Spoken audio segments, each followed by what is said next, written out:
Welcome to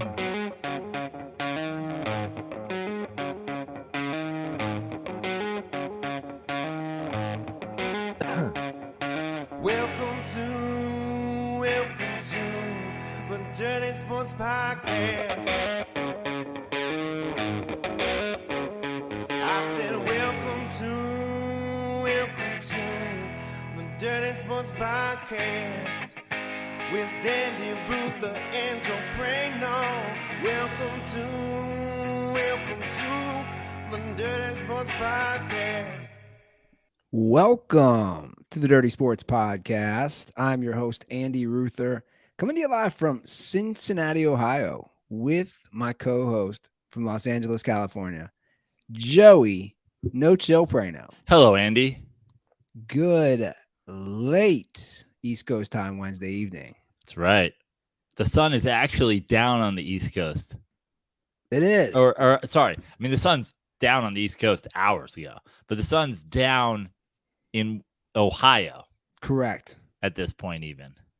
Yeah, it's went down about 10 minutes ago.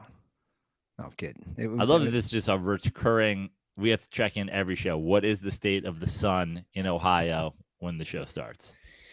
Well, yeah, let's just get that out of the way because we and from the land of the rising sun, Yoshi, welcome back, buddy. Great to be back. It's been 2.5, 3 years? How long has it been? I mean, Yoshi, we have so much to catch up on. Well, something like that. Yeah. Did you do the show via like phone or via Zoom before? Did we have you on via Zoom, or was the last time you did the show? It wasn't at Ruther's? Yeah, it was. Yeah. Really? In LA, I mean, how long, Ruther? How long ago did you leave Ohio? Leave for Ohio? I moved back October 2020. Yeah. So we're talking. The last time you were on the show, you killed a homeless guy. Is that what happened? Why do you always bring that up? Don't worry, the statute of limitations on that is because you hit a homeless guy with your car in Venice. No. He ran into my car. Remember that? That's right. But I'm glad you were there. You were telling the guy, like, what the fuck, man? What does it hurt? Come on. You were like, stop pretending, you homeless piece of shit. So that was that. But I had to go see a police like 8 months later. Did you hear nothing came out of it, you know? Nothing came out of that. No. He probably didn't.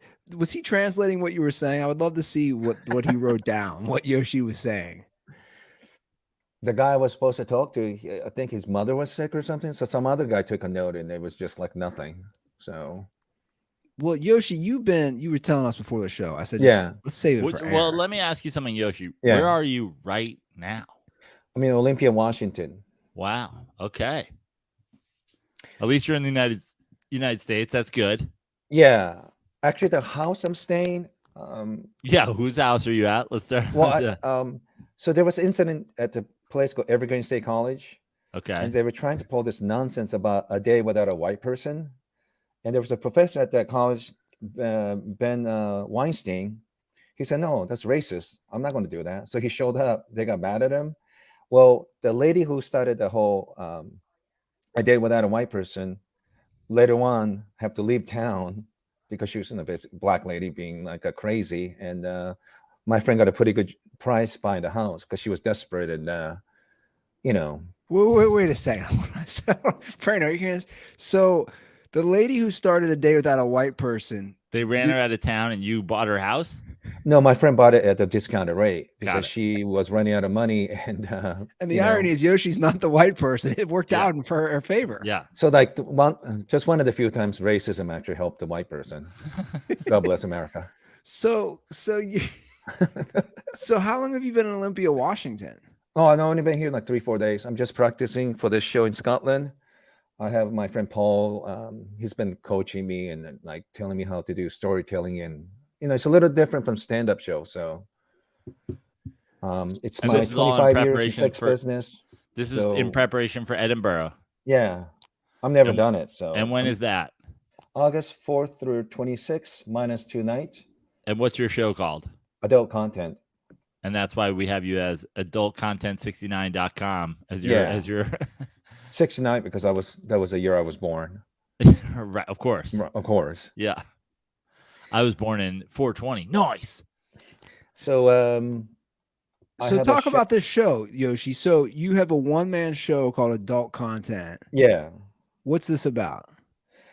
Well, I worked in the sex business for 25 years or more. And at the height of COVID, I was in northern Arizona. I didn't have a whole lot to do. I was walking 11 miles a day, taking online courses and calling friends and things like that. But I remember one of the story when I used to work at the pawn shop in Seattle, Washington. So I wrote it, put it on Instagram, not really thinking much of it. And response was just incredibly positive. It's actually a sad story. I was surprised that the people are interested in that. So I thought about it, maybe write a book, and I worked on it. And then last year, I went to Edinburgh. My friend Anthony Showman was doing a show, and I went to Edinburgh because there was a lady doing a show about Ghislaine Maxwell.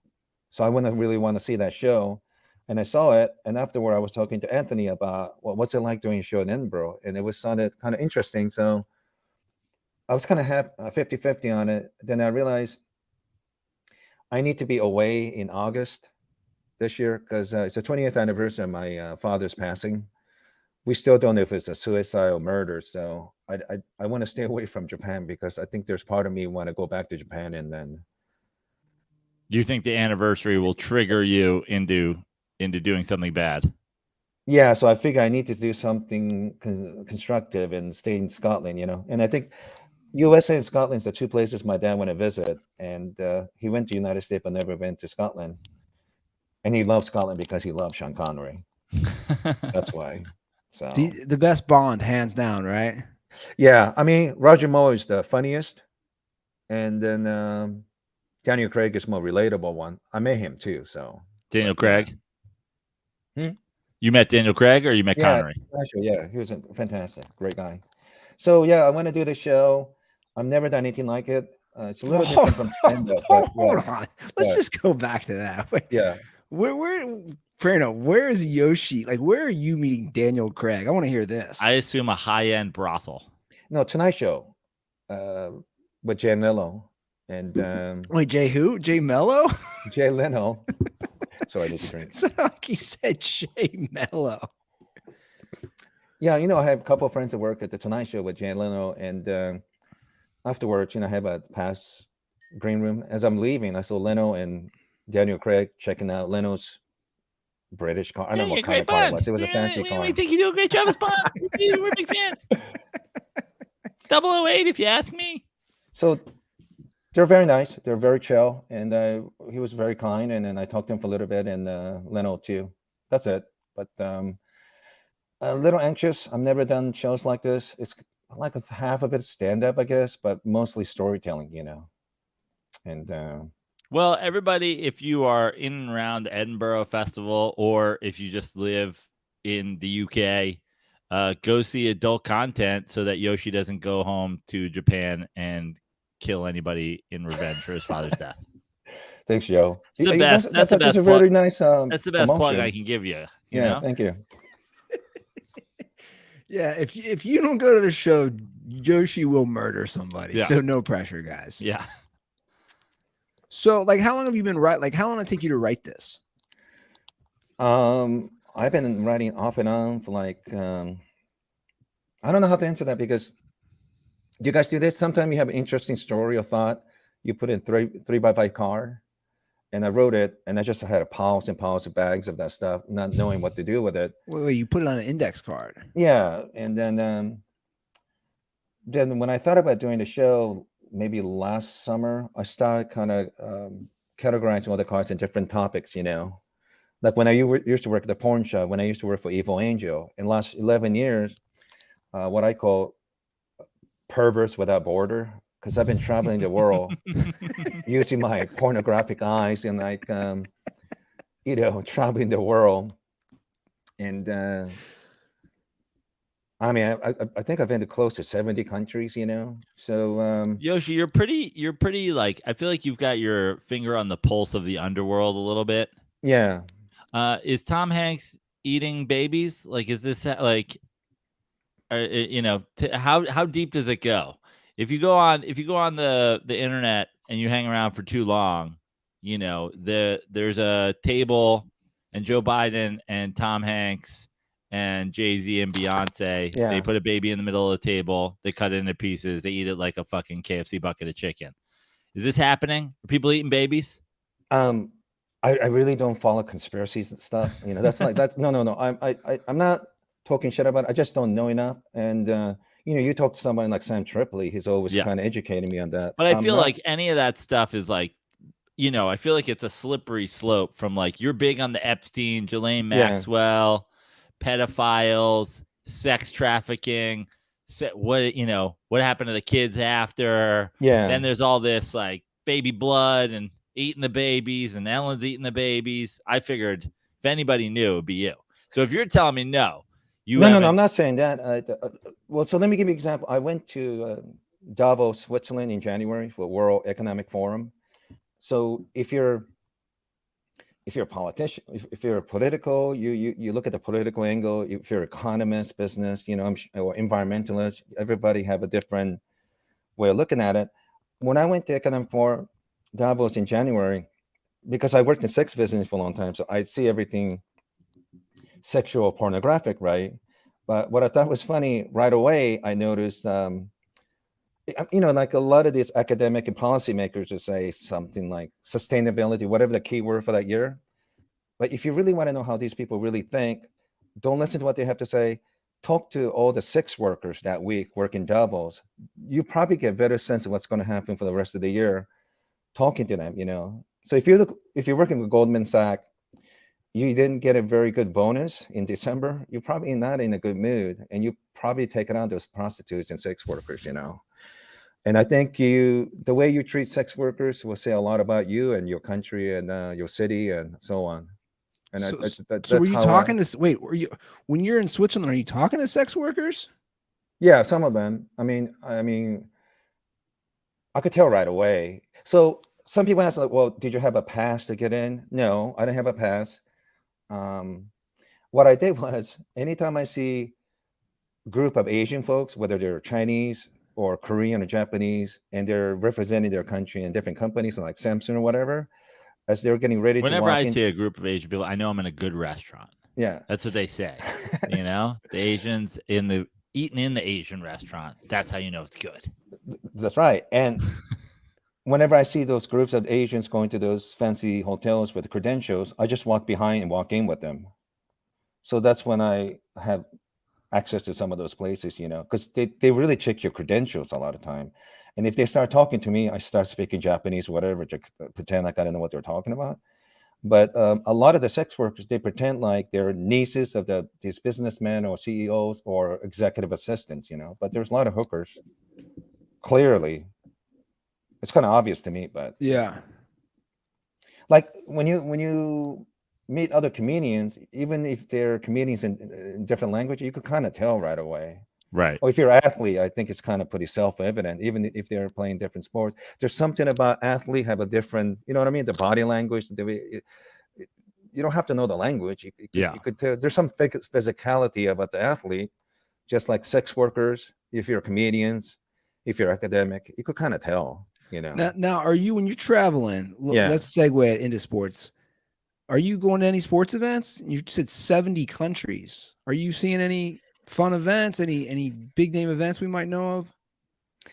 I mean, last football game, I didn't go any game last year, but I went to the game when Antonio Brown took all his clothes off during the Tampa Bay Jets game. I was there. Of course you were there. I went to that one. Give me the vibe of the stadium when you're there, when that's going on. That was in New York. That was a Jets game, right? Yeah. It was an event. I want to see Brady before he retires. So I thought maybe he's going to retire after that season.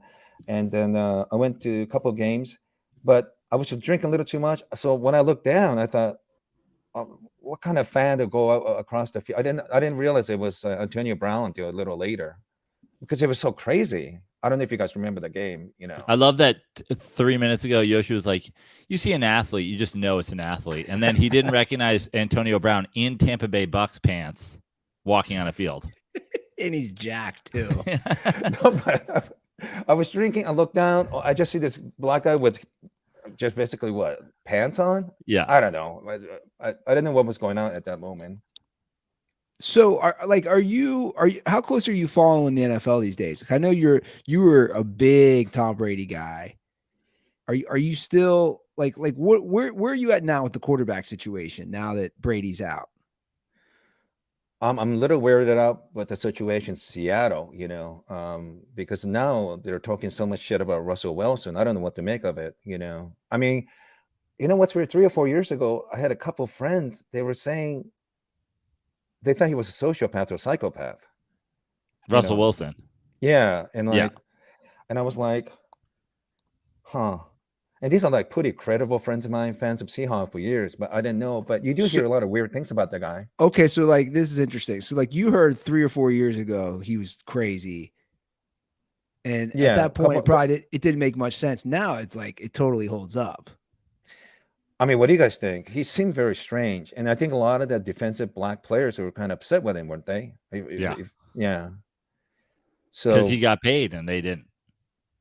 And I don't know. He seemed too nice, I kind of like guys a little rough and like a little imperfect, but he just seemed so perfect to me. Maybe he's hiding his sociopathy while taking care of little kids and Yoshi, stuff, you're the kind of guy who knows this stuff. It's like if somebody's like an over the top religious person, it's usually masking something. I could see just that. Like, I just love Jesus. Just always love Jesus. Yeah. So I've had some other shit going on. I've had a theory he might be. I mean, one of my theories is he might be hiding that he's gay. Whether that's true or not, I don't know, because I think a lot of these guys who might deep down be gay, they hide behind Jesus. That's like a big front. Like to me, I'm 100% convinced Tim Tebow's gay. Like I just think that's a huge front. I'm not saying Russell Wilson is. That's one of my possible theories. Yeah. But I agree with what Prano is saying. It's like when you put out there the all positive, Jesus, and in fact, I'm gonna say this. I don't think we've actually had this discussion, Prano, as far as from a historical standpoint. I don't know of anybody in NFL history who's cared more about their image that I can recall in my watching days than Russell Wilson. Yeah. Here's the thing. Even if he's sociopath, psychopath, society still needs some psychopath. You know what I mean? The reality is there's a certain circumstances you need them. If you have like some psychopath Air Force pilot defending the country, or you have a brain surgeon that never hesitate, there are I hate to say it, but there's space for some psychopath in those emergency situations. There's some case to be made. Well, that's the thing too. In like when they talk about like CIA recruitment, don't they look for like hyper smart, but like morally bankrupt, or not even morally bankrupt, just like people with loose morals? They're like, oh, are you willing to just like kill random people for, whatever reason? It's like, sure, yeah, I don't mind being a murderer. Yeah. And they're like, oh, okay, cool. But I mean, going back to what we were saying, because we were talking about James Bond, I mean, I think every category, if you analyze him, I think for the most part, he is a psychopath. You need people like that, So now that a lot of people in Seattle talking shit about Russell Wilson, but he was effective, took the team to Super Bowl twice. He won one. He's a complicated guy, but you can't take that away from him. Win is a win, and you need people like that. Sometimes in business world, you have people who are cruel and fire people, but it's necessary, So I feel a little uncomfortable because I think there is a place for people like that, Yeah, but like I think the psychopath thing definitely works in sports, but I would almost argue it works the other way. Like the psychopath Jordan works because that's his, like I don't think that will that Jordan quote unquote had that. Or I don't know how much of that is marketing. Joe and I talked about that, but a lot of these athletes that have that, like all they care about is winning. I don't even know if Russell Wilson has that. Mm-hmm. You know what I'm saying? Like I like this. I think we'd all agree this is a total make or break year for his entire legacy. Well, I think Denver is in trouble because they give up a lot of prospect away. I don't think the team is managed really well, and I think. I don't think they're going to have a good season. I mean, what do I know? You know, that's sort of that is that is turning out to be Russell Wilson's legacy, which is it's great for Seattle because we came got into a the lot league, of wasn't getting paid, wasn't a high prospect, wasn't high profile, won a little bit. Yeah. Then when Seattle was like, this is the Russell Wilson team, it started to fall apart. Then when Denver was like, no, this is like, we are all in on Russell Wilson. Right. It's been a disaster. Like right now, I mean, he was off to a great start statistically, and he got a Super Bowl early. Yeah. But so far, like if this continues in Denver, his legacy is going to be he derailed a couple franchises by them going all in on him. I mean, I'm not saying he's psychopath, sociopath. I don't really know, but this very okay. We don't mind you throwing it out there. It's going to be the title of the episode. Yoshi says Russell Wilson's a sociopath. But you know what I mean? The quarterback that you guys are going to talk about, what's his name from Vikings? Kirk Cousins. Yeah. I mean, does he strike you as a killer to you? Like a killer, like meaning like a killer does instinct? Does he have a killer type, instinct like as a quarterback? No. And you need to have a killer to get this thing done, you know? I mean, you could say whatever you want, but Tom Brady, the guy was a fucking killer. I think across sports, if you're going to be the quarterback or you're going to be the lead guy on a basketball team, and those are the two sports, obviously, way different than baseball. But I think you either have to have crazy killer instinct, or you have to be incredibly smart. Like I don't think Peyton Manning is Mr. like fucking I'll step on my sister's neck to win a Super Bowl. No, he doesn't need to. But I would argue. I know what you're saying about that. Like in that circumstance, I would argue they do have that killer instinct. Those Mannings. I mean, I just don't even think it's like I don't even think they even have to think about it, because I just think they're doing their job at an insane level.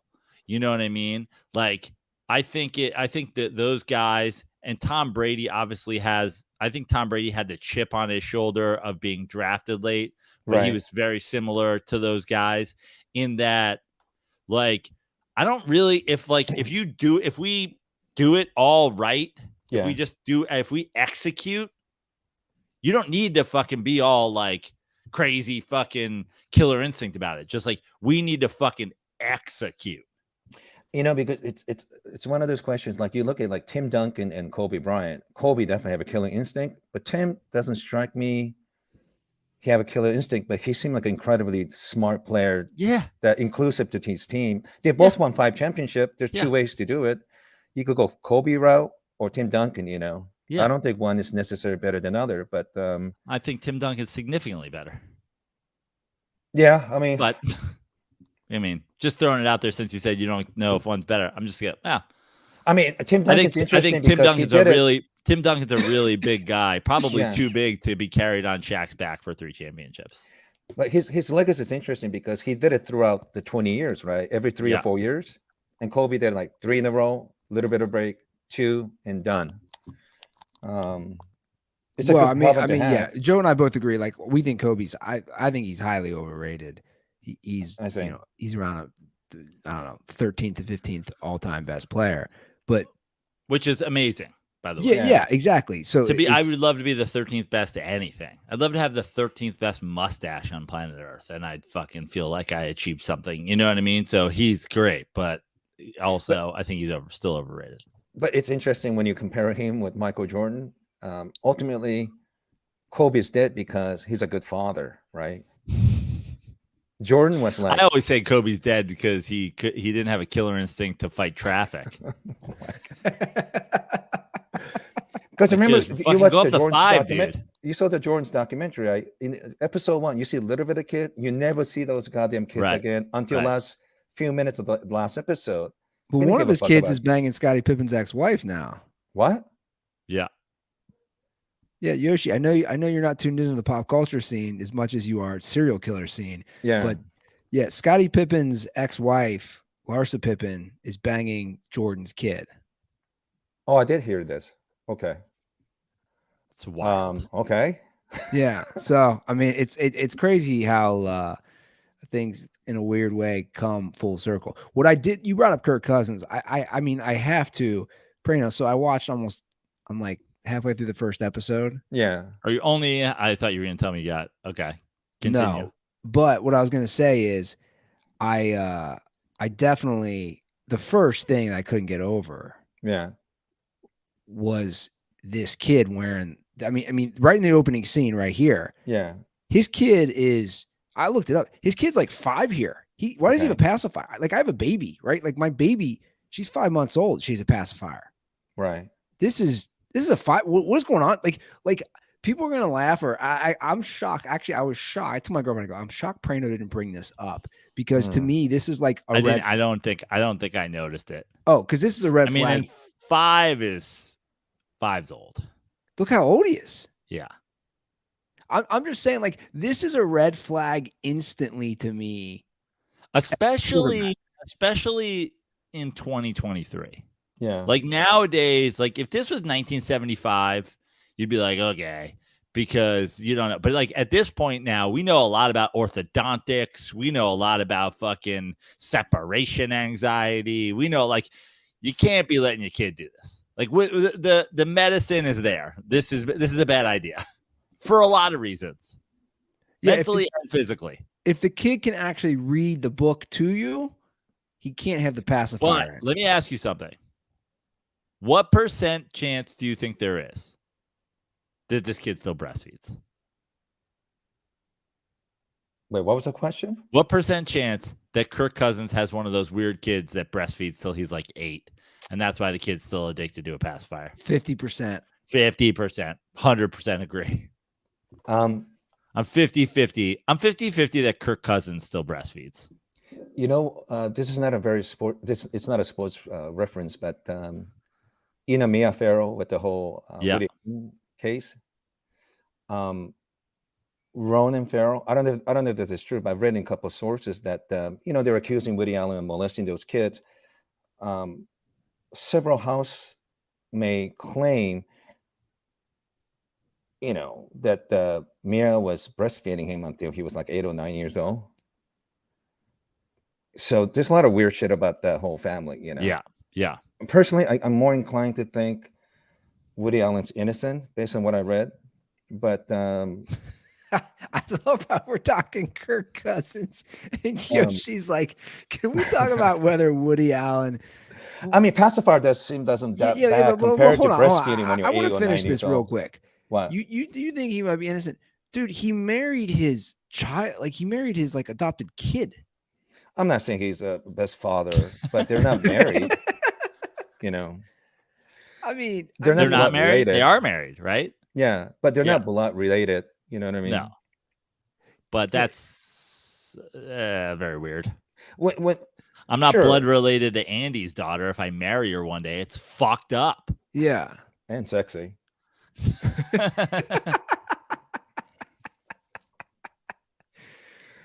Let me ask you something, because I want to transition into this conversation. Sure. But I want to get Yoshi's take.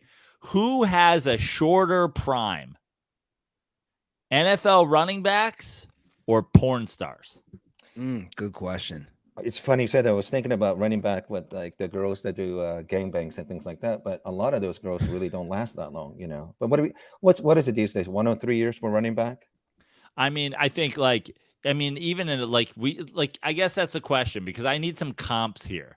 Yeah. Like, is there any who's the biggest? Like, Jenna Jameson is like one of the biggest porn stars of all time, right? Like, how long was she actively getting fucked on camera? I mean, I think once she was star, if I remember right, she became one of the Vivid Girls contract girls. Then after that, she had her own line, but not very long. I mean, She was more starred, but when you even the girls, like who are the big names like today? Like, I feel like you hear about these girls. I'm not the biggest porn guy, so I'm not gonna be able to pull names. But you hear about these girls, and they'll talk about them, whatever, and then all of a sudden, I'm like, she has a podcast. Like, she's not even fucking dudes anymore. Yeah, you know what's interesting? From early to mid to late 90s, porn was very similar with extreme sports. So they were doing all kinds of extreme shit back in the 90s, like multiple gangbangs. Like, you had like Annabelle Chan during like first 100 gangbang or 200, whatever. I think there were a couple other girls afterwards, like Houston did it, what, like 300 or 400 gangbang. Oh, God. right. Yeah. Dude, I remember watching that thing. That's a tough one to watch. I remember watching that in college, the Houston. No, it was the Houston 500. Yeah. 500 dudes. And it's interesting because I've heard stories where It's wild, man. Houston has a daughter named Dallas. And when the journalist interviewing her, daughter was like, I don't remember. I apologize if I don't have the exact facts, but I think she was like 7 or 8. She was ready to serve like martinis and shit to the journalists or something like that. So very sophisticated kids, you know. But but when they say 500, 600, I think they're misleading because sometimes you see the same guy fucking her. So that doesn't. Well, no, you know what it was, Mhm. and then we'll get back to this analogy. The Houston 500 was like, no lie, there was like a line, like it could be just some Joe Schmo off the street. Yeah. You got like so many pumps, and then they went to the next guy. Yeah. She had to be iced down, dude. It's wild. Like she had to be like iced down. The whole thing. She's just in pain. You're like, why are you doing this? You take a little bit of break, and you had like Jasmine St. Clair used to do it too. Last time I saw her in Oslo like 10, 11 years ago. But I don't know if it's really true. Like 500 guys, you know, maybe they use the same guy 2 or 3 times. You know, if you do proper accounting. But nevertheless, it is still a lot. But 90s, you have a lot of those extreme stuff until, I don't know, 97 or 98, there was a little bit of HIV outbreak, which I made a documentary called Pandemic. And then because of the internet and online, so many people are stealing those movies. It actually, we would start having less of those gangbang because they didn't have the money to do that anymore. You know, because you still have to pay the guys. So if you pump a couple of times and you don't come, you don't get paid. So they're under a lot of, you know, pressure to perform, you know.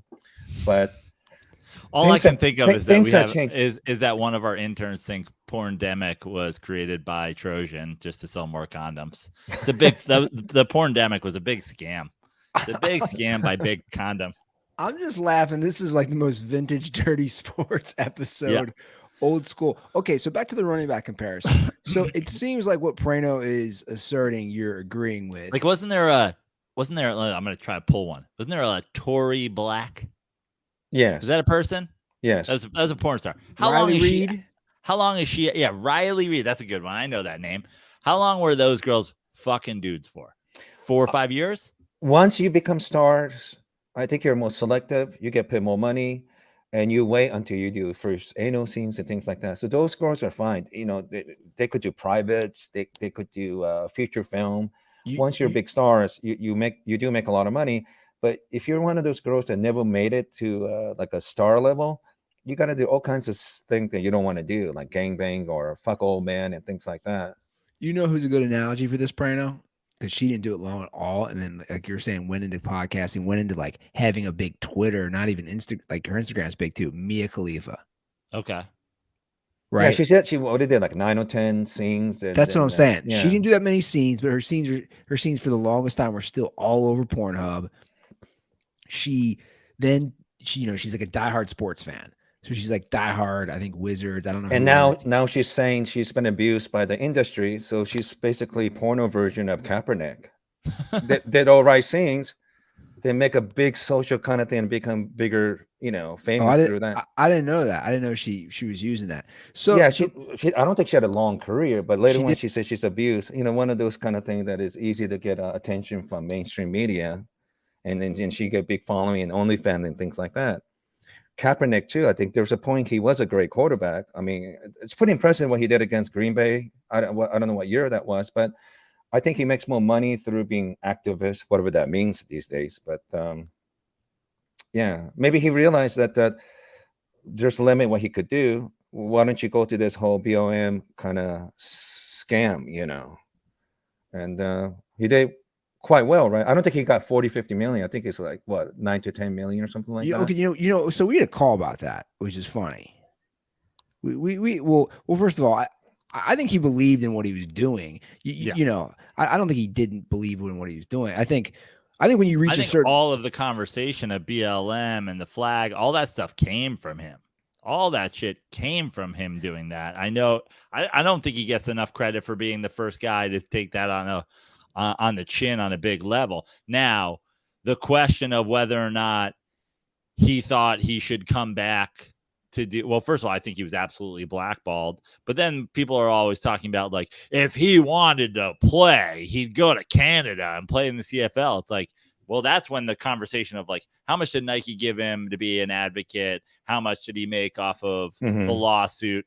Like, dude, we're going to talk about it. And that was what I was trying to get into with the conversation about these running backs and the way they kind of take an abuse. It's like Colin Kaepernick, I think for sure was blackballed, but also for sure made enough money where he didn't need to play football anymore. Well, we that's the thing. We had a call about it, and we'll just talk about it right now. That was a call. It was basically saying, and I haven't Googled it. The caller was saying, if you Google it, the disparity in what he got is like 10 to 80 million. And he basically was saying, what do you guys think? Like low end 10, high end 80. Well, here's what I think. Didn't he also talk shit about that the parents adopt him later on? Yeah. I mean, that's not a sports thing. I think that's a little ungrateful, don't you think? Yeah, but also what he said isn't particular. Like, listen, I always think and this is what I kind of wanted to talk about with the Saquon Barkley thing that came out today, is like, I think when you take a lot of this stuff out of context, it's kind of ridiculous. It's like, I don't think he was saying he didn't wish his parents adopted him or that he didn't whatever. He just said that he still like that his parents still had, and I think this is true of me. I've been accused of being woke on this show a million times, but I think we all have racism in us. How many times have, we joked with you on this show about shit? Like, there are people who would hear your past episodes of this show and say that I am vehemently racist against Asian people. And I'm like, no, I'm joking. Yoshi and I are friends. We're fucking doing a bit, whatever. But I think the fact no one is more racist than Asian people. Right. So but I think what Colin Kaepernick was saying is like, even though his parents adopted him and loved him, there were aspects of the way they treated him that were still rooted in racism. Telling a kid you can't get braids because he looks like a thug, that is rooted in racism. It doesn't mean they're being actively racist. No. It just means that belief that a way you look then goes to thug, and what does thug really mean and all that. They're just meaning that to say that that's rooted in racism doesn't mean I hate my fucking parents. I wish they never adopted me, and I wish I was adopted by black people. Yeah, but people take that shit out of context, and that's what they want to paint a guy as.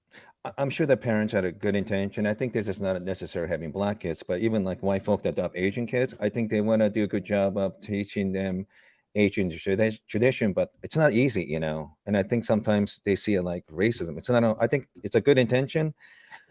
Look, it's like when a non-Asian person make Asian food. I know the intention's well, but taste is not quite the same. You're going to miss something. It doesn't mean they're not being respectful of Asian culture. Just sometimes, whatever the food you're used to, being Italian or Jewish or African American, or it could be like other traditional stuff, part of the culture. Intention's good, but you're not going to quite deliver it the way you want it to. So I mean, people are a little too sensitive, I think, these days. Yeah, absolutely. So why don't I play the clip? Because we talked about this last episode. I really enjoyed that discussion about running backs, and I actually had a DM back and forth with a dirtball who was like, "Hey, man, I feel bad for these guys." Whereas, like, I'm like, I don't like.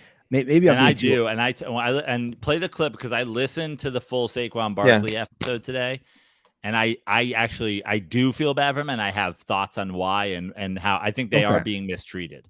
Yeah, and before I play it, just for context, you heard that podcast, I didn't, so you're going to be telling me things that I haven't heard.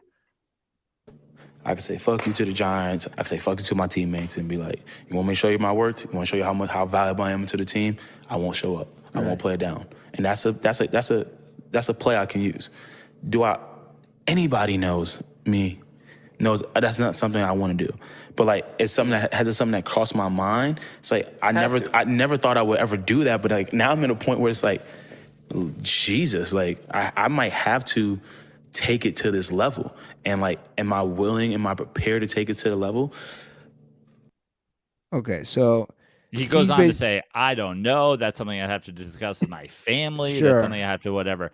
And the context of it is essentially he's talking in the moment about the way the Giants evaluated him, the way that it's by the way, everybody should listen to it. I've never heard any athlete talk, and he still doesn't talk in that much specifics, but he talks in specifics more than a lot of athletes about the negotiation process and about how they tried to negotiate with him during the bye week to get a deal done last year, and the way they gave him who they thought were his comps as far as running backs goes, and he wouldn't name the names that they comped him, but essentially it wasn't Christian McCaffrey, it was guys who were just straight up running backs. And he's like, I caught 91 balls. I have the Giants rookie receptions record.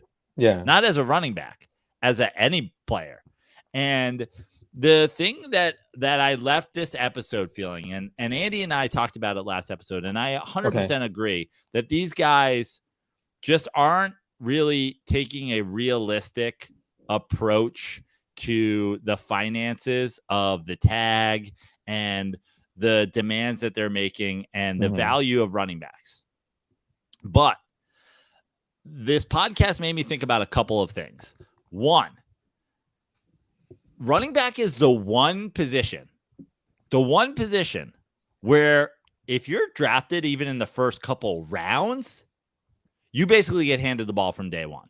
Right. You could be the 5th overall pick at left tackle, and they're like, "Oh, we're not going to start him. We got to get his footwork right. We got to get his hands right." I mean, Patrick Mahomes didn't start.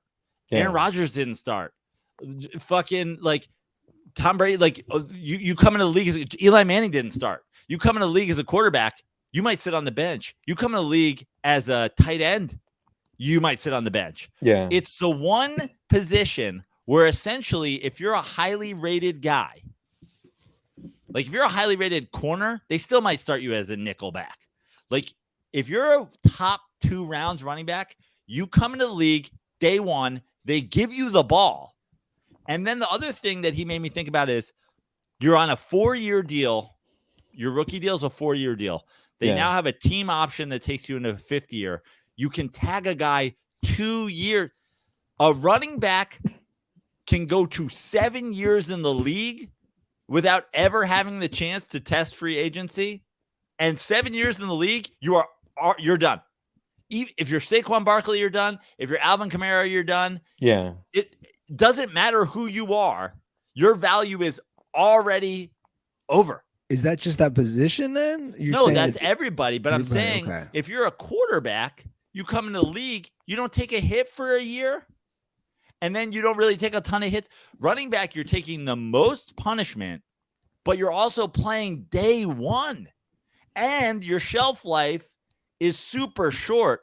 And I was thinking about it too, because he talked about how essentially he's a running back, but he's catching 91 balls and all this stuff. It's like, I know there's been a couple of these things in the past. I forget who the tight end was a couple years ago. Yeah. That was essentially trying to identify as a receiver, because if they tagged him, then he would get receiver money instead of tight end money. It is kind of ridiculous to be a guy like Saquon Barkley, come in the league, get beat up, catch 90 balls a year, and then say, we think you're, But Joe, don't you think that nobody forced him to play that position? Absolutely. And then anybody who's been following football the last 7 to 10 years know that that's the philosophy for a long time. And like you guys make a good example with Michael Shanahan. I don't like they're treating him like that. He seemed like a very nice guy, amazingly talented. But you pick that position. I mean, really, this is a really mean thing to say, but really, when you're playing running back in NFL, you're almost like a $10 whore. That's what I said. You're a porn star. You have 5 good years. And then if you're a quarterback, you're like a high-end escort. But let me talk about. I wanted to talk about a couple more things. First of all, They're not going to change. This is a business decision. They're going to use him until he's good. And that's my thing, real quick. If I can hop in, I'm not disagreeing with what you're saying. For the record, I'm not disagreeing with any of that. Yeah. I agree with you. Well, what I'm saying is, but return on investment, this is business, right? Yeah. But what I'm saying is the value of the position is one thing. Yeah. But the way the league controls these guys is a different thing. Okay, your value as a running back is only so much. Well, why can't I find out what my value is in if I'm Saquon Barkley, why can't I figure out what my value is in year 3? Why do you get to control? If you're a running back, they can control you for the entire livelihood of your career. That's fair. I would have changed position then, honestly. Well, first of all, let me start by this. Yeah. If I'm a dad of a football player, we're just not playing. We're not playing running back. We're not playing running back. Like, go to college, be a corner, be a whatever. Like, yes, absolutely at this point. But I also think the thing is in the NFL is we act like how valuable the quarterback is versus how valuable the running back is. Yeah. Now, the elite quarterbacks, if you look at, like we did the list last episode, right? Who are the top 5? It was Mahomes, Rodgers, Burrow, Josh Allen, and Justin Herbert. Yeah. Right? Those are guys who are elite quarterbacks who come in the league. Herbert had Eckler, but whatever. Now go to the 6 through 10. All those guys that got paid. Jalen Hurts doesn't get paid without a running game. Kirk Cousins doesn't get paid without a running game. Dak Prescott doesn't get paid without a running game. The guys in the next group, Kirk Cousins doesn't have his contract without Dalvin Cook. Yeah. Dak Prescott might not be in football without Ezekiel Elliott. Like, you look at the next thing, Jalen Hurts, another guy, he didn't even fucking start. And then the Philadelphia Eagles are running the ball down people's throats last year, and now all of a sudden he's getting $50 million a season. It's like you're using the and I mean, listen, I'm not here to shit on Daniel Jones. Yeah. But Daniel Jones, another guy, is he in the league without Saquon Barkley? Like, I'm all for having a reasonable thing, but also if from a position to position basis, we're going to, we talk about the NBA and it's all about upside and it's all about upside. Sure. And, if you're a receiver, it's upside. In a corner, you can develop. And a quarterback, is he going to figure out the game? Is it too fast for him? But if a running back, day one, you get thrown to the wolves, then the NFLPA needs to do something so that these guys can get paid before. Like, you can't say we're going to literally use you until you're done before we pay you, because a quarterback can go, all right, use me for 5 years, but like I could play for 15. Sure. Joe, I think 2 things can be true. I think what you're saying, I'm being serious when I said I really respect you for saying that. I think you care about those players, but the way the market is system, I don't think it's going to change anytime soon. And everything's relative, right? Like if you talk to some construction worker making $20 an hour, they could just dream to be a running back, So I think he's frustrated. I think he's been honest. He have to do whatever he needs to get the biggest contract for him and his family. I get it, but I think the way the system works in the NFL, I think running backs really are that disposable position right now. And I don't think that's going to change anytime soon. Just like in NBA, I couldn't imagine 15, 20 years ago, even centers are shooting 3-point shots, So all these games, sports are evolving and changing, Some of the players benefit from the changes. Unfortunately, others get hurt. Well, when I was playing fantasy football 20 years ago, you pick running back right away. Priest Holmes. And you still do, because it just changes from year to year who you're fucking taking. Yeah. I mean, Tom Brady, you were talking about 20 years ago, you took Priest Holmes. The year you took Priest Holmes in the first fucking pick, Tom Brady was the quarterback of the fucking Patriots. He just retired last year.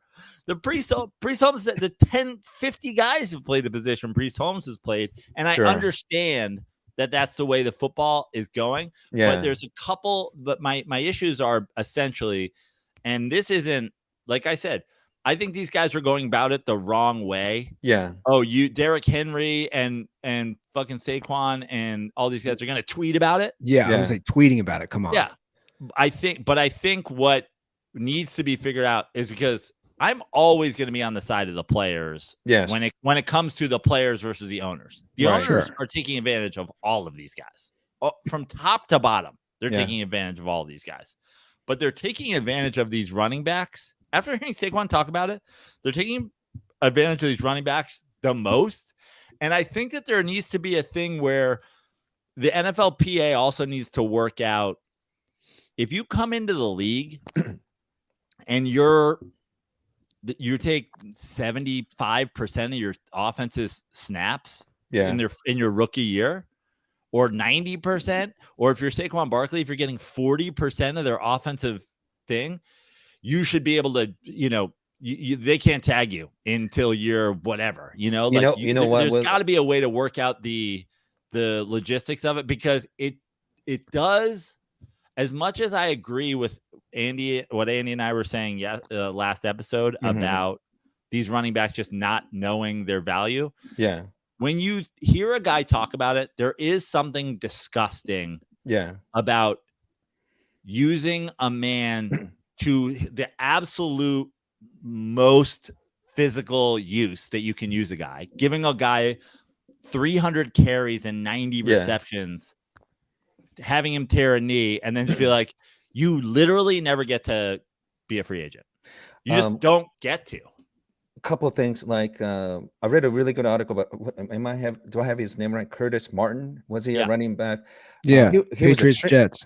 He was a really smart guy. He invested all his money right. He spent quite a bit of money even back then to like off season, physical therapy and things like that. So there are smart guys like that. And who was that really great running back for Tampa Bay? His mother got killed. She was a police officer. Peter Warwick. Warwick. He's famous. Yeah. So when I meet these guys, they work hard. What a great leader in communities. I feel for them. I don't know what is the solution for them. They have, what? If Saquon said he's a tranny, I bet you they'll take him serious. You tell them you're a tranny, all of a sudden kicked off YouTube. Why? Well, I'm just saying, as soon as you see a tranny, then all of a sudden you have all these people going up, doubling down. You're going to get a bunch of support. But if you're just a proud black man getting beat down in playing field, they're not going to help him. Say you're a tranny. Well, I think where I'm going with that is essentially what you said, is like, to come into the league and to think that you're going to have even the length of career a Warwick Dunn had. Yeah. Or Curtis Martin. Forget it, Curtis Martin. Curtis Martin played forever.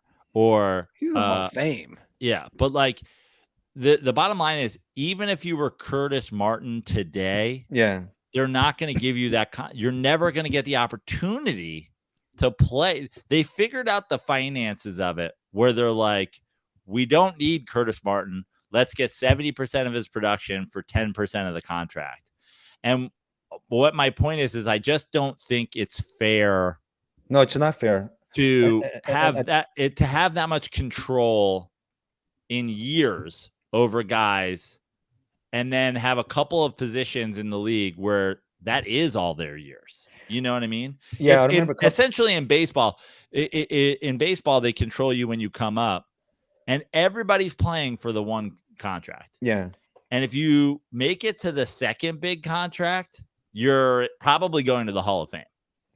But if you don't make the one big contract, I mean, essentially in the NFL, we're now at the point where you're not, if you're a running back, that contract doesn't exist. Saquon Barkley is Saquon Barkley. The talk is that he turned down 2 years. Yeah. A couple of years ago, I don't remember which player, but I remember that he was like a contract year. And the team purposely made him keep running in the middle, just keep getting hit, because they knew they're not going to keep him. That's why I also think, like, if you're having some sort of incentive-based thing where, hey, yeah, you can give Saquon Barkley 400 touches in his rookie year, but then it's going to cost us financially, or it's going to cost us in time. Now you're playing the game of, do we want to win? There's a I think Dable, they can't do that for one position. I mean, we're talking, I'm saying 11 guys in the field. My point is, the NFLPA should be able to work out like these things from position to position. So this is my take. Also, I think people aren't talking about, like, it's still a glory position, right? It's still a high profile position, the running back, even though the for game 2 is- more seasons. No, I know, but I'm saying even though the game has changed as far as the passing attack and the evolution of football, Yeah. it's still like, when you look at positions, everybody talks about the quarterback, the running back, and the wide receiver as far as offensively. I think you're right. I think it's definitely changing, and people are seeing like, hey, the value on this. I think you have more big name tight ends now than you have big name fucking running backs. But the because those guys stick around. But you're right. And the problem also is, we talked about this last episode. The last Pro Bowl running back on a Super Bowl team was Marshawn Lynch in 2013. Jesus Christ. And this is the point. We just talked about the sociopath, psychopath, fucking Russell. Dude, Marshawn Lynch, like, forget Legion of Boom. Like, we don't even, Russell Wilson's going to make $400 million in his career because of a guy like Marshawn Lynch. Sure. And now Marshawn Lynch has got to go do fucking Skittles commercials and ride a bike around fucking Scotland or some shit. Like, it's like, I don't think these running backs are going about it the right way in terms of like, hey man, we're not appreciated enough. And like, what happened to the good old days when you could fucking, a team would pay you for 10 years if you were the heart and soul of the team. That's not the right way to handle it. The right way to handle it is, if you're going to work me like a dog the second I get into the league, but the quarterback's going to have 2 years of riding the bench and learning from fucking Brett Favre, then I want to be able to get my fucking contract after 2. If I have 30% of the team's offense in my first 2 seasons, I want to be a free agent. Reality sports and show business, you're always going to find somebody willing to do the job. How it is with even comedians. How many years do we do free shows? I know that it's not the same thing with the running back, but there's always someone willing to take his position, and the team knows that. And I don't know how realistic it is for the rest of the other position players going to support the running back at the cost to them, Joe, you're right. I wish I was the good person like you. I don't even really think it's anything other than just, it could be for everybody. It's just for a game that's getting so much faster and so much more dangerous, and guys at every single position except for quarterback. Yeah. Not lasting. No one's ever going to break Jerry Rice's record, because no one's ever, like, even a receiver, you're not going to play 15 years in the league at a high level. No. You're just not. Tight end, maybe because they get past the ball more than they ever have. But like, no one's ever going to break Rod Woodson's fucking interception. Like, you just don't play that long. So the idea that that these owners can essentially control these guys, as their careers get shorter, they can control them for longer, seems like a way to avoid paying people. Wait, so what would you do, Joe, if you're in charge of all the players' union? What would I would fight to be able to go into free agency faster. Like, you need every single guy in the league, if they're producing, should get their or get an opportunity to get their one contract. And he also talked about, dude, he did a great job, because he's like, me and Josh Jacobs and Pollard and all these guys, like, getting the phone call on the same day that we're not fucking getting. He's like, if you don't think there's collusion between my owner and the Raiders owner and the whatever, saying like, this is the market value, if we don't all go, if no one offers anybody over 12 million, then like, they can't even say, well, Josh Jacobs got 15 million.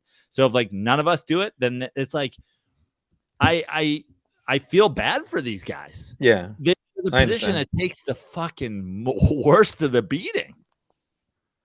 It's crazy. And so if you're only going to be in the league 6 years, you can't control guys for 7. Fair enough. I don't know how really. That's the take I got from listening to the podcast. Yeah. And the podcast sucks, by the way. What's it called? I don't know. The podcast stinks. The guys at like Saquon Barkley, very great on it, but takes the lead and gets out his thoughts and feelings on his situation. But then the guy's like, it's a money podcast. He's like, dude, don't you wish the fucking Giants had given you your first contract in like real estate? Then it'd be worth this much. And it's like, like, what are we fucking talking? Like, he could have bought real estate with his entire first contract and it would be worth that. Like, what, how do you even, like, what does that even look like realistically? Oh, don't you wish you had taken in Bitcoin? It's like, he could have immediately bought Bitcoin. Andy, what do you think in 10 years? Do you think the situation will get better for running back? Do you think realistically? No. And you know, everything you read, they say this has happened because like Shanahan is a prime example, and his son's doing the same thing out in San Francisco, but they're saying like the stats back it up, right? Yeah. And it's such an analytics driven league. All sports are. Yeah. It's not just the money, it's the drafting. I saw a great graphic and I wish I had it.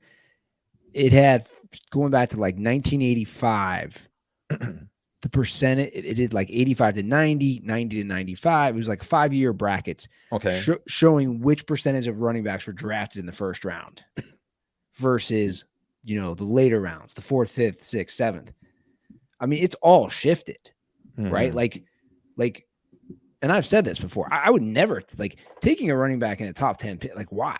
Why would you take a running back in the top 10? Well, what's crazy when you look at it, and I was really thinking about this today, is it's not like this is a death sentence where you're going, what are you doing? Because if you look at the great running back teams, what they tend to be is like middle of the pack.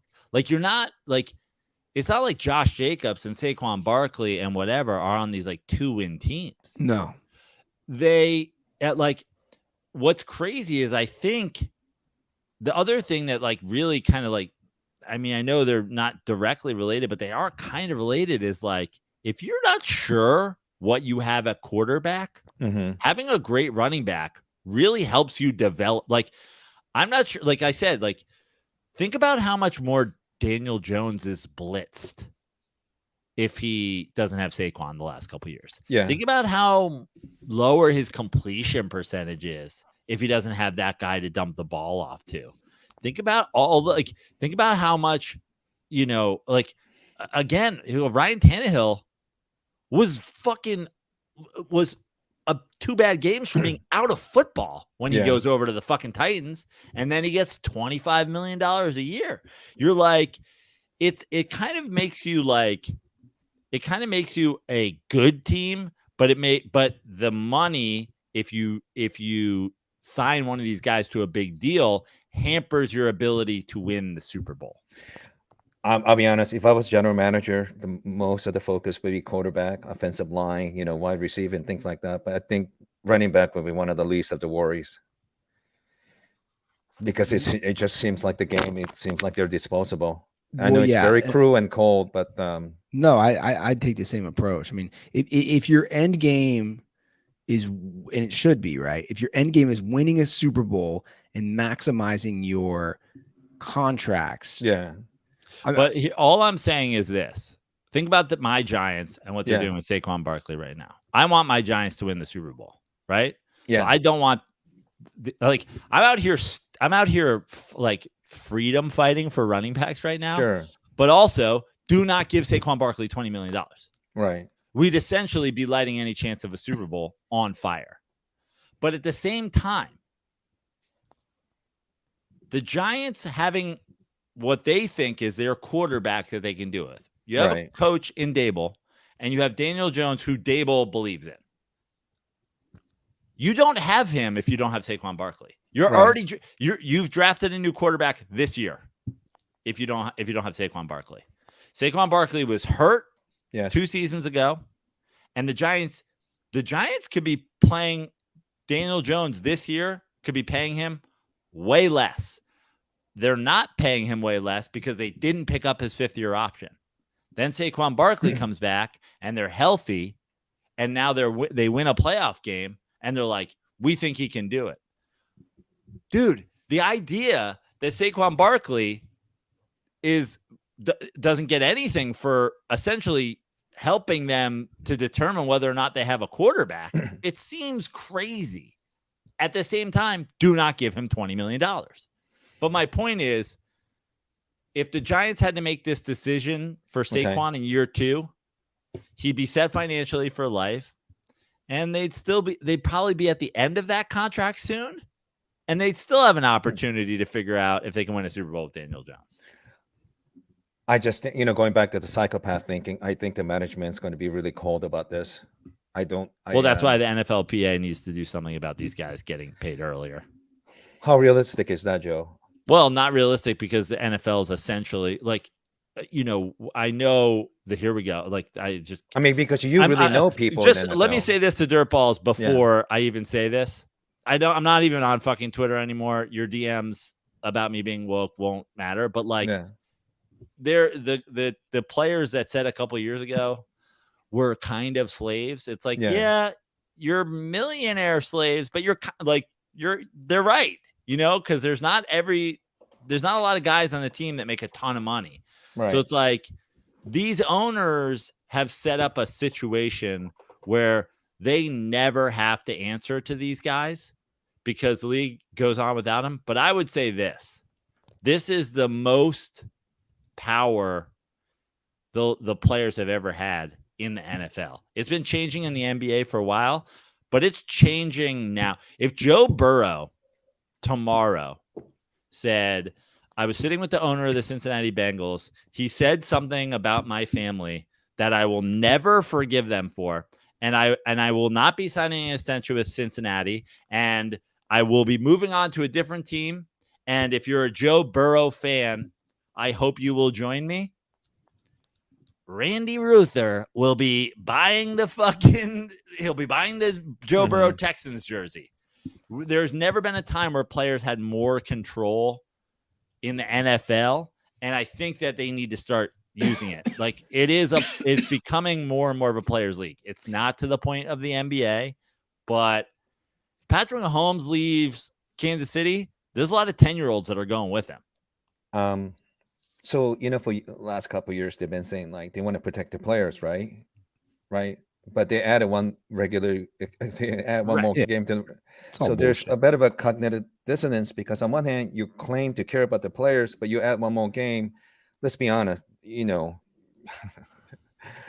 that's a kind of contradictory thing. Of course, and that's the kind of stuff that happens during labor negotiations, where the NFL players are like, "This is ridiculous that we can't smoke pot," and they're like, "Fine, you can, but you're also playing an extra game," and they're like, "Deal."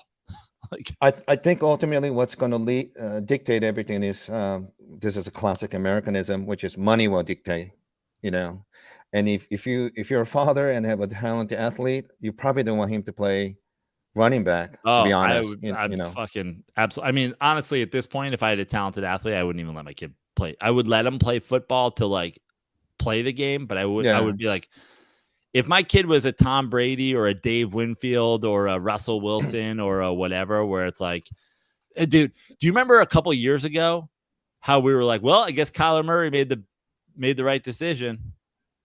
It's not looking like that's absolutely true anymore. Yeah. Right? Like, Kyler Murray could get cut in the next couple of years.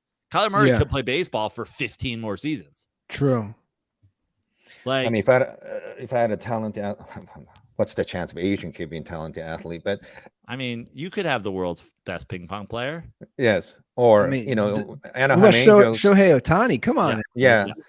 But if I had a son that's athletic, I'd much rather the kid play like tennis or golf at these days, to be honest. Absolutely. Because I think the things that you read, how much NFL player get hurt, you look at the case like O.J. Simpson, talk about psychopath. I don't think he was born psychopath. You seen his head and helmet? I don't think he had a much of a protection. I've said CTE forever. Yeah. So I don't want to say I'm sympathetic to him, but if he got head injury and can't make a good moral decision, I mean, that was kind of a result of playing football back in those days. Because, if that happened today, the first word out of Johnny Cocker's mouth, he'd be like, I got 3 letters for you. CTE. You're right. Stay with me. Right. No, you're 100% if the CTE hits, you must have quit. It would be the first fucking thing. He'd be like, ladies and gentlemen of the jury, do you know what CTE is? That would be the first fucking thing he would say. I had this argument with this Australian New Zealanders, and they were saying that rugby is a tougher sport. If your helmet don't fit because your brain is too swollen, you must have quit. But football is far more difficult and tougher because it's counterintuitive. The helmet protects you, and your gear protects you, so you could prolong the violence. It's far more dangerous. Just like jumping out of an airplane with a parachute, it makes it safer. It's still dangerous. Formula One, yes, you have all these gears and seatbelts and stuff, but it's a fucking dangerous sport. You could burn to death, So I think people think because football players have helmets and gear, it's safe. About the UFC versus boxing. Like boxing UFC, is far more dangerous. Yeah, if the UFC you get knocked out while you go down, they're like, we can't let him punch him again. But a boxer goes down, stands up, goes to the corner, and then they're like, you are the guy from the UFC that is on the ground, but we're gonna let you keep getting punched. This gear, protective gear, give you a full sense of safety, but it's more dangerous, So all those NFL players, they earn all the money they make. It is a very dangerous sport. That just meant, the brain damage alone it's a scary, And who do you think has more brain damage, NFL players or you going through all these weird studies? Oh, NFL, not even close. Not even close. My shit is just easy. What's the latest in the Yoshi doing weird science? I just finished. I didn't want to do it because this year, it's the first time in 10, 11 years in medical testing, I got kicked out of 3 studies. I qualify, I check in, within 24 hours, I got kicked out. I'm alternating 3 studies, but they didn't need me. I finally finished 1 study this year. Unfortunately, it was a COVID study for 5 days. I didn't want to do that, but it was the only one I could find this year.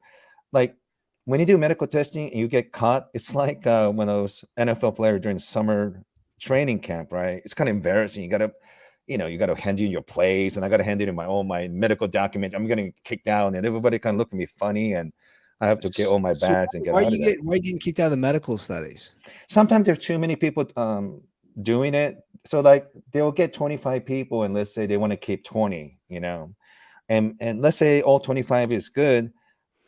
And if they're same level, then since I'm the oldest, they rather cut the oldest person out of there, So stuff like that does happen. I just imagine Yoshi getting cut from medical studies, like Charlie Sheen getting cut in Major League. He just comes in his office. You might not think I'm good enough to pretend to have COVID now, but I'm gonna come back sometime and shove it up your fucking ass. So what was the COVID study? It's a medication to help people recover from COVID. So they need a healthy candidate. Man, I was really nervous because I was running out of money. I was running out of days before I have to leave for. So they give Europe. you COVID? They give you COVID? No. See, every medication they first have to test on healthy people and see if you have an allergic reaction and things like that. And if there's a problem, they want to fix all that. Then once everything's fixed and ready to go, then they will actually give people with actual illness. So, what the hell was that? My friend Paul's laughing, watching comedy in another room. Yeah, so I got caught, and I finally got 1 study. So I have enough money to last me until September. So now you get to go see where Jeffrey Dahmer ate his first victim or wherever place. I went to his house. Yes, the apartment, of course, on Kilbourne. Is the apartment still up? No. By the time I got to Kilbourne Street in Milwaukee, it was gone. But I did talk to a couple of Cambodians in the neighborhood. So when you go, you see like house, empty plot, house. Then it was that apartment. Right. I went to Ted Kaczynski's home. I went to Richard Ramirez in El Paso. I mean, all the major ones. I think I've been to every one of them. Boston Strangler, terrorists as well. I just got back from Europe for that. Mohammed Atta and people like that. And of course, I also went to these things. Like, what do you do? Like, what do you do when you're there? You're just like, there it is. All right, moving on. Like, what? You talk to people. You take pictures. I take pictures. I talk to the people. Like recently, I did a bunch of comedy show El Paso. Pretending to take goofy photos where you're like hanging yourself at the Boston Strangler site. I'll tell you what, man. That Richard Ramirez doc on Netflix. Yeah. I don't know. Like, I was living alone at the time. Yeah. In my parents' house. Yeah. I like Richard Ramirez was the Night Stalker. Yes. I didn't want to go to like I was scared to go to bed. Like you watch how he was so there's correct me if I'm wrong, there's nobody like him because most of these serial killers they follow a pattern. It didn't matter age, race, gender. He just was killing. And it was terrifying. I went to his high school. I went to the cemetery he used to hang out, and I went to the neighborhood he used to live. But his home got flooded, so the area is all new. Since you guys like football and statistics, interesting. There's a doctor named Peter Brunsky have a chart, and just about every major serial killers, either they were born the year during the Great Wars. The reason why there's such a significant database because either they served in the war or they were born the years and during the wartime because their family members serve in war and they come home with PTSD and bring domestic violence. Now, I'm not saying that just because they serve in the war and their PTSD that every one of them becomes a serial killer, but that's like a couple of the contributing factor. So Richard Ramirez had multiple head injuries and also he has a family member serving wars. He saw one of the family member rape somebody and another incident where he saw somebody else getting murdered. So this head injury stuff is not just sports, I think we're having a better understanding what's going on, but PTSD is a real deal. But it's remember really that the next time you're at the airport, guys, and they let somebody on the flight, they're like, yeah, now boarding active military in uniform and future serial killers. And then people who paid full price for their tickets.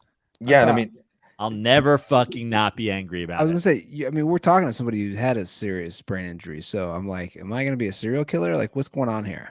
I mean, there's a bunch of different factors, but another contributing factor is like childhood, right? Like tumultuous childhood, playing with fire, animal cruelty, and also wetting your bed, lack of impulse control, But Richard Ramirez is just like even this guy they caught in Long Island.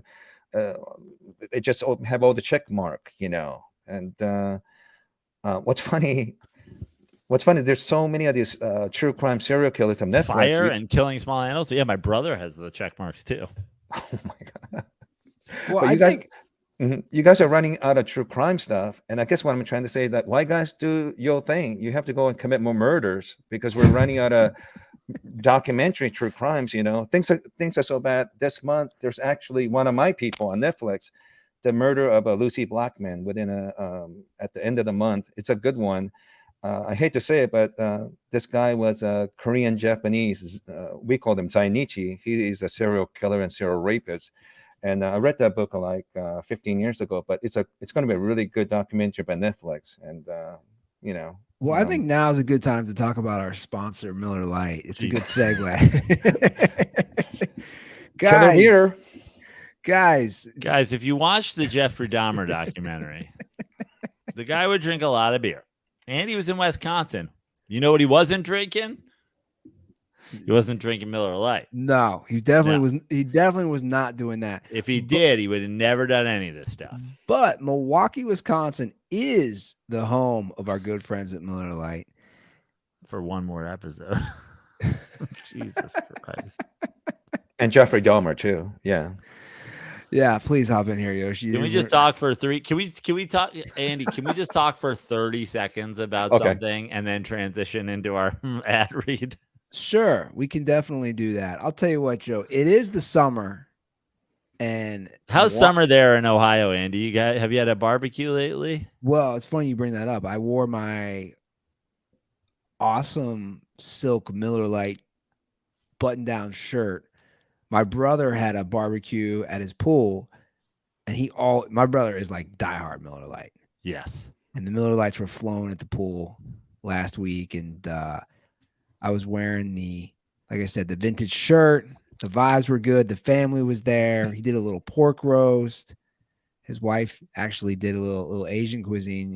It's probably not up to your standards, Yoshi, but we did a little mix of barbecue and some Asian food, and Joe, you would have loved it. The Miller Lights were all over the pool. Well, tomorrow morning, the reason we're doing this podcast tonight is tomorrow morning I'm headed to the desert for some shows. But tomorrow morning, I'm going to pick up Andy Lazarus and we're going to drive out. We're going to play a golf course in like Riverside. And I'm already looking forward to grabbing mean, we have a 10:20 tee off, but it's the day of golf. So it's like, I'm going to get some Miller Lights right at hole 1. I'll be consuming Miller Lights out in Riverside on Hidden Valley Golf Course tomorrow. It's going to be a glorious day. And I'm like looking forward to it almost as much as I'm looking forward to actually playing golf. I'm like just drinking in the sun, drinking some Miller Lights in the sun. Well, with a Miller Lite in your hand, summer doesn't just taste great. It tastes like Miller time. To get Miller Lite delivered right to your door, simply visit MillerLite.com/dirty sports, or you can find it pretty much anywhere that sells beer. Celebrate responsibly. Miller Brewing Company, Milwaukee, Wisconsin, 96 calories and 3.2 carbs per 12 ounces. I went to their factory years ago. Just mute Yoshi before this goes off the rails. No. It was delicious, and they're very nice people. That's great. Thank you. Thanks, Yoshi. They're very, very so, nice. So you also, and then we'll get this show kind of wrapped up here soon. But you've been on this tour as we're talking about serial killers, terrorists. Yeah. You have. I'm gonna play this. Does this play? We have this TikTok video of you. Where are you at this video? Like, I was at 9 East 71st Street, right from Jeffrey Epstein's place. So whenever I have a free time, I always walk up to his place. And there was a mother and son kind of examining Epstein's former home. And I started talking to them. I didn't realize her son, Patrick, was filming the whole thing. So he put it on his Instagram. TikTok. And I think it hits like 650 million, 650,000 views. Let me see if it plays. Let me see if this plays. We got it. We got it up there. There we go. I'm going to offend you, but when the rich people don't have satisfying sex life, you know what they do? They fuck the poor. The Richest Perverts in New York City, Part 1. Where are we going? We're going to see Epstein. Check out his digs. See if there's any perverts around there. You think that's the building? I think that's the home right there. Oh, it's this one. Mom, didn't you say this was the most expensive home in New York? Expensive home in Manhattan. To live here, Mom? I would have to save the hell out of it. Mention everyone in Believe that? except for the pedophile. Hey, Woody Allen's house is only a block and a half that way. Oh, really? So, like, Yoshi, what's going on here? You're just like, you're like their tour guide.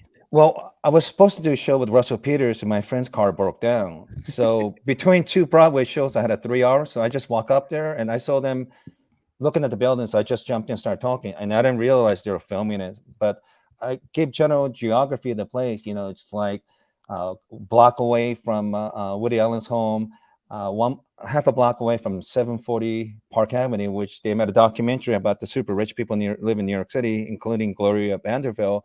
5 blocks south is Ghislaine Maxwell. 4.5 blocks south is Bernie Madoff. 4 blocks is like former President Trump's wife lived there.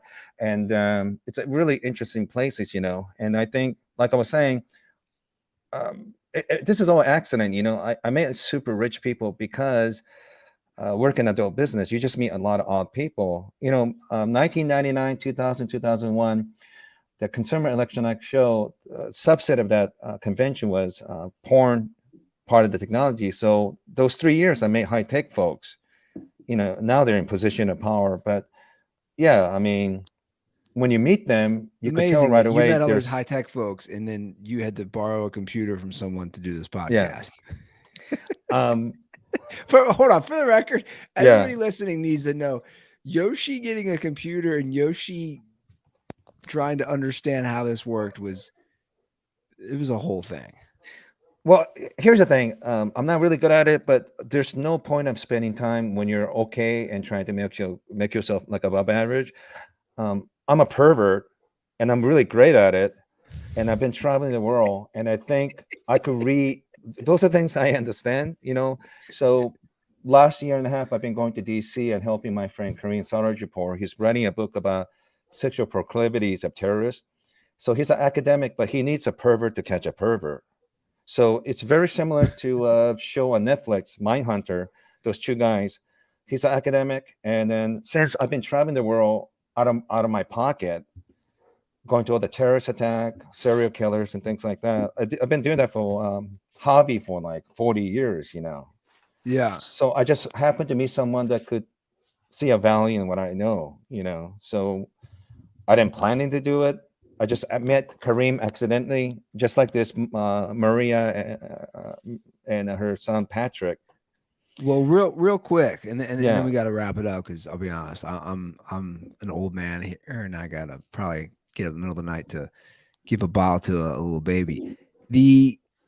What's the quick story? You met the guy who went to North Korea with Dennis Rodman. I don't know how to say his last name. Joe, you have his name. How would you say that? I don't want to offend the public by saying it wrong. The public. I love he dropped the T word like 4 times in the middle of the episode, and now he's worried about offending the public. Terwilliger. So he was teaching genetic science and other stuff in North Korea, I think. He's a geneticist and a professor of neurobiology at Columbia Medical School. Yeah. So he speaks fluent Korean as well.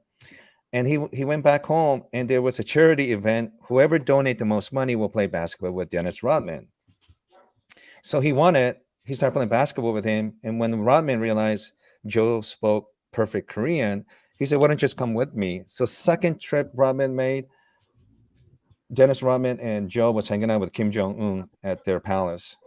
And just crazy. He showed me a picture a couple of days ago. He just had his arm around Kim Jong-un, like they're buddies and stuff, And we live in a crazy time. So only rational thing to do in crazy world is to be crazy, So I know some of your fans like me because of crazy shit I do, but it's kind of necessary, So I saw Ghislaine Maxwell multiple times in person, and Harvey Weinstein, Danny Masterson, and I think Elizabeth Holmes was really interesting too, And the reason I'm so interested, especially Ghislaine Maxwell, Elizabeth Holmes, they understand how powerful men think and behave, and these people run the world. They really do. So if you understand how they think, say world again. The world. Okay. To hear so that. You know what it is? It's almost like I don't know what you call the science where you study poison, but if you're studying poison, you get the snake, you take the venom, and you make re-engineer and you antidote. Anti-venom. Yeah. If you really want to know how this is going back to Joe, like how these super rich people think. They don't give a fuck about running back, and let me tell you, they don't care about a lot of people. So how do these super rich people think? When you talk to people like Ghislaine Maxwell and Elizabeth Holmes, you really get a pretty good idea how they think and their sexual appetite and things like that. I mean, I read several books, and they were saying that even Henry Kissinger was terrified by Elizabeth Holmes. This is a man who fought. He's still alive at 100 years old. He fought World War II, during Cold War with Chairman Mao and all the dictators in Russia, and he's afraid of these women. So I think if you get to know these women, you probably could learn a lot about how the super rich think, and they're mostly men, are they not? For sure. Well, Yoshi, where can we? Because we got to wrap this up. Oh, by the way, next Thursday, not this week, next Thursday in LA, July 27th, I'm doing a show in LA at the Improv Theater and 8 p.m. And I think I still got 10 tickets or 15 tickets left. But if you go which adult theater content, is it at? What theater? Yeah, I think it's called Improv Theater. Okay.